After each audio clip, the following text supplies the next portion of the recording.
So first part of the engineering design cycle, we had to define the problem.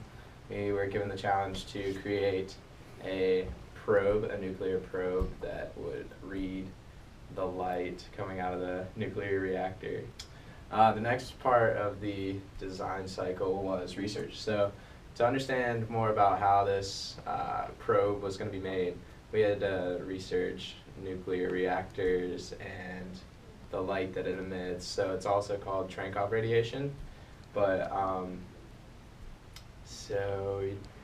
we researched that and we found that the light that is emitted from the nuclear reactor is actually caused by electrons going through a medium. It's called a medium. So if you could just imagine water being your medium and an electron going through this water. But if the electron's flying fast enough, it'll distort the water molecules so that it looks like an oval instead of a circle.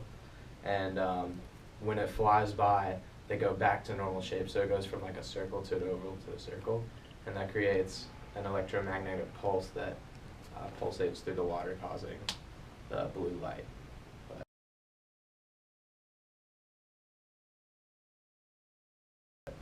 Yeah, so we use that research to further expand our knowledge on how to create this probe. Okay. So the next part of the design process was specify the requirements.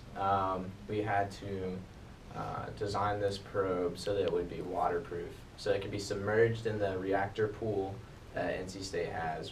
The reactor pool is just the medium that the electrons fly through. But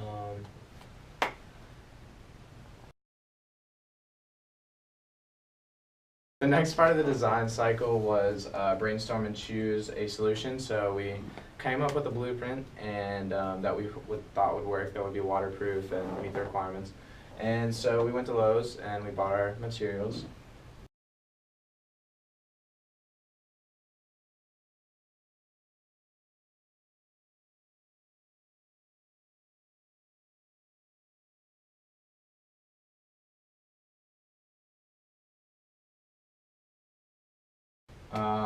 Test solution, so we had to go to a test date on November 11th, I believe, at 7 in the morning. It was very early. But yeah, so we tested our probe and we got the measurements we needed. The solution meets requirements. It got measurements, and when he pulled it out of the water, there was no water that dripped from our probe. So it was waterproof, and we were pretty proud of that. But that's it.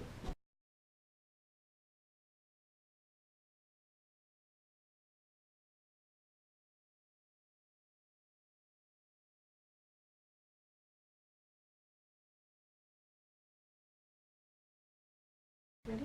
Okay. After Fed Day, we took our numbers and we plotted a graph for each point that we had tested.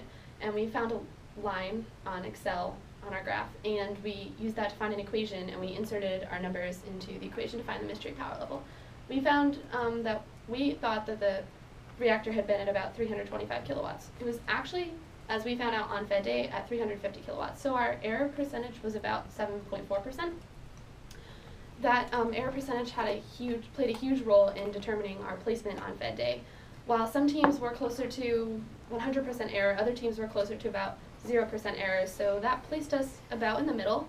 We received 6th place, which was about 9 points on the judging rubric for the nuclear probes, and that made sense with where our error percentage was.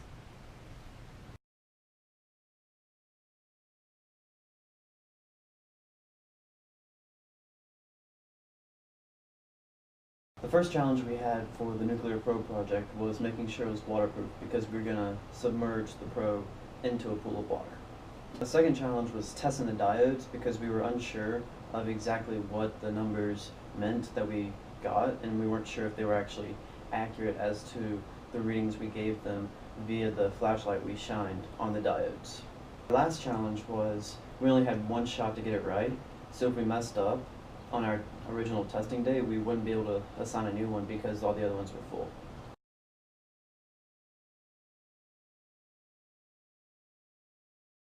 The main problem with the nuclear probe was making sure that it's waterproof. We started out using Gorilla Glue as our waterproofing, and Gorilla Glue is not actually waterproof whenever we tested it in the sink. So we had to switch over to PVC cleaner and PVC cement. Our other issue, Or I didn't know that. the other thing we would have done differently is the glass here got covered in PVC cement.